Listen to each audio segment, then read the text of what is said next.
అసలు సనా ఎందుకు రాలేదురా భోజనంకి? అది వచ్చింటే అమ్మ ఎంత ఎక్స్ట్రా చేసేది కాదు అసలు. ఇంట్లో రథం చేస్తున్నాం భోజనం రమ్మని చెప్తే దానికి టీవీలు ఇంటర్వ్యూలు ఎక్కువైపోయినాయి. దానికి రేపు చెప్తారా? ఏమైనా మాట్లాడరా. మా ఇంట్లో ఫంక్షన్ జరుగుతుందని తెలుసుకోండి ఎందుకు రాలేదు? అర్జెంట్ గా ఒక సెలబ్రిటీ ఇంటర్వ్యూ ఉందిరా. నారాయణ నాకంతా చెప్పాడురా. అమ్మ చేసిందంటే ఐఎమ్ సో సారీ రా. అయినా మీ అమ్మకు డబ్బు ఉందని పొగరే. రే ఏంట్రా అలా మాట్లాడతావు? కాకపోతే మరి ఏంటి? తను మా అమ్మరా. సరే సరే మనం మ్యారేజ్ ఎప్పుడు చేసుకుందామని చెప్పు. నీకు జాబ్ రావాలి కదరా. రాకపోతే మా అమ్మ ఒప్పుకోదని తెలుసు కదా. నాకు జాబ్ వచ్చాక మా అమ్మ నాన్న ఎంత కట్నం ఇస్తారు కదా మీరు. రే ఈ జనరేషన్ లో కూడా కట్నం ఏంట్రా?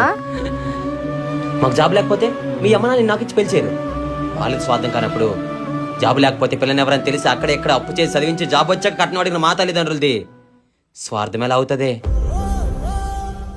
మీ దగ్గర డబ్బు ఎంతైనా ఉండొచ్చు, కానీ ఎదుటి వారిని చులకన చేసి మాట్లాడే జబ్బు మాత్రం ఉండకూడదు. రేపు మీ అన్నకి రాయి కడుతున్నావు కదా, అక్కడికి పో.